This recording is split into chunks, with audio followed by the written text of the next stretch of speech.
Hi, I'm Sue Bradley. That's great that you've got some paper and a pencil because I have got a little quiz a bit later on, so if you could keep them handy, that would be brilliant. Firstly, a little bit about myself. I was an art student here at Brighton Art College many years ago, and I managed to stay for 2 years, and then I dropped out, and I went touring for 12 years, and I toured with bands, theatre companies, and a circus. But now I work in a very different world, and I manage a government programme for creativity in schools. I employ artists and all types of creative people to work alongside teachers in the classroom in order to encourage creative teaching and learning. When I began the job several years ago, for the first time, I found myself talking to business people and people in local government departments. But after a while, I started to find this really weird thing started happening. My friends started going, "You've gone a bit weird, you're using strange language." Things were coming out of my mouth like the words advocacy or optimal. And after a while, I started finding this gulf was beginning to open up between me and my friends. Things would happen like I'd go to a meeting about a community art project, and I'd kind of know like they'd invited me along because I might be able to point them in the direction of some funding. And they'd say something like, oh yeah, we want to do this. And I'd say, well, you could maybe go into a school and start developing your ideas with some children, and then you'd have to measure the impact, the success of your impact according to the school's educational objectives. And they'd give me a withering look and just carry on with whatever it was they were talking about. There were lots of great projects that we had, don't get me wrong, but sometimes things didn't always go as well as they should have done. There was some sort of culture clash going on. So I decided to start looking at what this clash might be. And I'm going to talk to you today about this gap, about the world of creative and artistic people on one hand and the world of business people on the other. I'm going to take a look at the misunderstandings and assumptions that happen and the differences in values and beliefs that stop great work taking place. And I'll explain how we'd be all a lot happier if we just got over it and got along with each other. So, back in the days when I was a student here in Brighton, there were lots of punk bands. And there's all the badges of all the punk bands that there were. And by the time I was 19, I was in 3 of those bands there. That's real badges from the Punk Brighton website. And I'd already decided that I was going to lead a really exciting life and not just have a boring job. It was the era of fanzines and DIY record labels. Making money wasn't something that anyone ever thought about, and we wore our poverty with a kind of pride like our badges. You may not know, but in those days, only 7% of your record sales for the profit went to the band. The rest of it went to your management. Okay, here's Johnny Rotten, lead singer with the Sex Pistols. Their 7% was paid to them net of all recording costs and expenses, so they never made any money. Nowadays, it's not even worse. Bands can't make any profit from selling their music because of file sharing. So they try to make profits from merchandising and gigs and royalties, that kind of thing. But management now get them to sign a 360-degree deal, which means the management take a cut of all that as well, so they're no better off than they were back then. In my case, back then, the recording costs of that elusive hit single was there to pay for, as were the management's fees. We didn't know how much we were making or where the money was going, but we were grateful for the 40 quid a week wage our management paid us. Sometimes they took us out to dinner, and I remember once having to choose a bottle of wine that actually cost more than we were paid in a month, and cigars. It never occurred to us that it was our earnings that were actually funding all this high living. We had the auditors in once, and our wages were frozen, and eventually we went to the management's office in Carnaby Street and said, look, we need money, we can't even pay the rent. And I can really remember the look on the manager's face when it dawned on him that we were actually living on that 40 quid a week. We didn't have any savings. It wasn't a cash flow issue. But what would he know? He would have been a millionaire by the time he was 21. I once went to see an accountant, and I had carrier bags full of receipts from all sorts of different countries, all in different currencies. And the accountant tried to explain to me that most people have business expenses, and what they do in their private lives is funded by the expenses that they use for business. But I didn't know how to make that distinction. My business life and my personal life were all one thing. For instance, I had a gig in Singapore, and then I had a gig in Norway, and in the week in between, the cheapest place to hang out was in a hammock in Malaysia. So the accountant said to me, well, was that a holiday? And I said, no, it was just the cheapest place to live in that week between gigs. So he sighed and decided I was running some kind of a charity. It wasn't that we were daft, it's just that it wasn't in the culture of being a creative person to be on top of your finances. To be good at that would somehow to be selling out and becoming part of the system that you were supposed to be against. Our lifestyle just didn't fit into the system, and this provided further ammunition for our resentment and alienation. Basically, we had a naivety about business, which is common to most creative people. But why did we see it as something to be proud of? Why did we see that being poor was glamorous and romantic? Neither of those are me, by the way, in case you're wondering. After 12 years on tour, I was tired of all the sex and drugs and rock and roll, so I decided to become a teacher. I had to transform myself from being a punk to being a professional, and it was really hard. I was terribly bad at it at first. At first, the kids said, oh, no, you just look really weird. So I went home one day, and I put on some clothes that actually belonged to my mother, and I came back in my mother's clothes, and they went, whoa, you look even weirder. And I was just like, poof. So at school and college, I found that there was very little taught regarding how to apply the arts out there in the real world. There's an attitude amongst artists and academics, somehow, that if you try to sell your work, you're in danger of corrupting your artistic practice. So because of this, the thing about making a living is often missed out of arts courses, and graduates are sent into the world with very little business knowledge. That's still happening now. Here's Johnny again, this time with his next band, Public Image Limited. I went to see their comeback tour in London a few months ago, but my partner wouldn't come with me because he'd seen Johnny in a butter advert on TV. And he was so outraged he couldn't bring himself to come to the gig. His anti-establishment hero had apparently become very part of the very system that he had always fought against. Johnny had sold out. But had he? The butter company were using Johnny because people liked and respected him for what he stood for. They were trying to sell us butter by exploiting Johnny's integrity for a commercial end. But is that really a problem? My partner bought the Public Image album, despite the fact that the artist got hardly any money from it. But here's an artist actually making some money. Would people prefer that the band have no way to make money, I wondered. Johnny was using the butter advert to fund his tour. He told us that on stage, so it must be true. Why is that so bad? Does it make him some kind of a fake?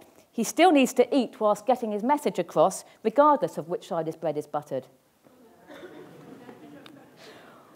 What harm are we doing to our creative people with this attitude? Why do we insist on keeping creativity and the business of making money apart? Why do we judge people in this way?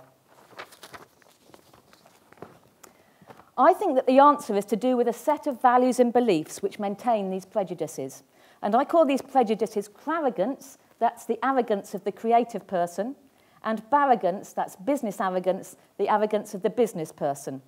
They're both actually a form of prejudice and born of a difference in values and approach to life. It looks like arrogance, but it's in fact made up of a lot of assumptions.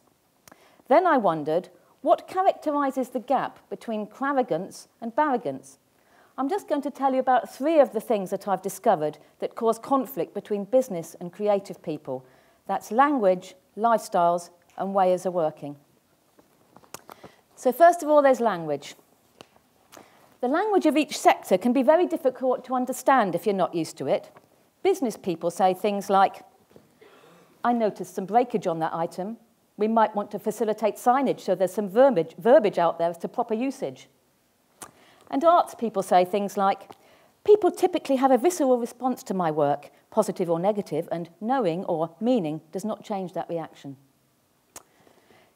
Technical language can be a real barrier to success.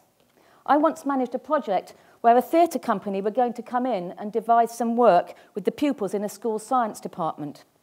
The project nearly failed because the theatre company didn't explain what the term devised work meant to the scientists. Devising involves constructing a performance through physical workshops, but the scientists were waiting for someone to send them a copy of the play. The second thing in the gap is lifestyles. I had a friend who was a stand-up comedian who told me this story. This journalist wanted an interview with me, and she said, well, I'll call you at 9 o'clock in the morning. And I said, I don't do mornings. So she said, oh, well, I'll call you at 10 then. He goes, I don't do mornings. And so she said, well, 11. He goes, listen, love, I don't do mornings, right? So the journalist went away with the idea that the comedian is lazy and doesn't get out of bed till lunchtime. And the comedian is miffed that the journalist expects him to fit in with her 9-to-5 lifestyle and doesn't even bother to understand that he doesn't get to bed till 4 o'clock in the morning most nights after a show. They both end up resenting each other. Thirdly, there are ways of working. This is how business might see the creative process in a very logical, ordered, and neat way. And you've got illumination, verification, preparation, incubation there, the 4 stages of creativity. Whereas creatives might actually see it like this. Can you see that at the back? Okay. So, let me give you an example of how this prejudice works. You're a designer, let's say you're a designer, and you've responded to a brief from a company who want a new logo. You arrive feeling proud of the fact that you've produced work of artistic elegance and excellence, which will greatly enhance the company's standing. The style you've chosen for the logo is much better than what they got at the moment. As you wait to be called in, you look around and you pity the poor guys in the business suits there, having to wear this dull uniform. You feel proud to show off your individual clothes. Maybe you can help this company loosen up a bit. These people really need your help. But here's the view of the company director. So as the designers walk in, your employees, all dressed smartly in suits, try not to stare. They feel insulted that these people have not made any effort at all with their appearance. They've got holes with jumpers in, they look like they haven't washed, and they probably all take drugs. They look very out of your place in your office and highly unprofessional. They seem unable to sit on a chair properly. They show you their work. It's actually quite good, but they haven't bothered to research what it is your company actually do. The examples they show you are all in the style that they like to do, rather than what you want. You could contemplate using it, but they're clearly not ready for the high prestige of working for your company, and they're probably art students of some sort. So you offer them a small amount of money in view of the fact that doing work for you would look great on their CV. You'd put a link to your website to them, and they could think of it as a foot in the door. You give them a few tips on design ideas and software programs they could use, as they're obviously not a professional outfit and could use your help. OK, so now let's rerun this. Instead of creative designers, you're negotiating with a building firm.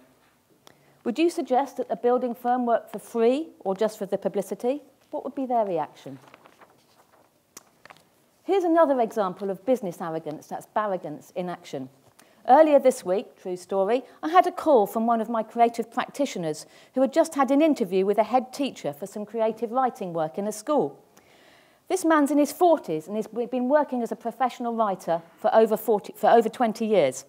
However, during his interview, the head teacher treated him in a really condescending manner, saying things like, "What I'm trying to find out is, how hard a worker are you?" And, in response to one of his answers, said, "Let me help you with that question." Clearly showing that, in her opinion, she knew best. I don't know if any of you are beginning to recognise yourselves in any of this. If you want to get your pen and pencil ready, we're going to do a little quiz. If you'd like to just write yes or no to each of the questions I ask, there's just half a dozen questions on Crarrogance and then half a dozen on barrogance. Here we go. Just yes or no. Crarrogance first. Are you always getting shafted by agents or companies? Are you only truly happy when immersed in creative activity? Do you use degrading terms for business people such as suits or bean counters? Oh, laugh of recognition there. Do you rarely talk to anyone who is not creative? Do you believe that people who deal with money are distasteful? Do you only spend money on training in your art form or creative activity and never in business skills? OK, now some questions about barrogance. Do you think your time is much more valuable than that of creatives? Do you view those who earn little but who work hard as a failure? Do you view those who do not use professional language as either childish or uneducated? Do you think that most creative work is easy compared to the work that you do? And finally, do you think your ideas are just as good as, if not better than, many creative people? Okay, very simple quiz there, but basically if you've written more than 2 yeses to any of that, then you might look at if you're suffering from Crarrogance or Barrogance. So today, we've looked into the gap between what it's like to be a creative person and what it's like to be a business person, and seen how the two make assumptions about each other. We've looked at why projects that involve both creative and business people sometimes don't work as well as they should do, in part due to differences in language, lifestyles, and way of working. And we've seen how it is that creative people contribute to keeping themselves poor and undervalued, and how businesses lose out on great ideas that could be of great benefit. But the great thing is this is easy to fix once we recognise that we're doing it. If you know anyone who has these tendencies, try to make allowances, but also try to recognise it within yourself and lose it. You'll be a lot happier and more successful if you do, and the world will be a friendlier and better place to live in. If you are a business person or in a traditional job, if you embrace creativity, you may rediscover your own talents, people will be highly motivated and want to work with you, and you'll have less stress and more fun. If you are creative, making an effort to understand your business partners means you'll be more comfortable about making money, you'll be more confident and gain respect, and you'll be able to focus on what you love doing, which are all very good reasons to be cheerful. Thank you.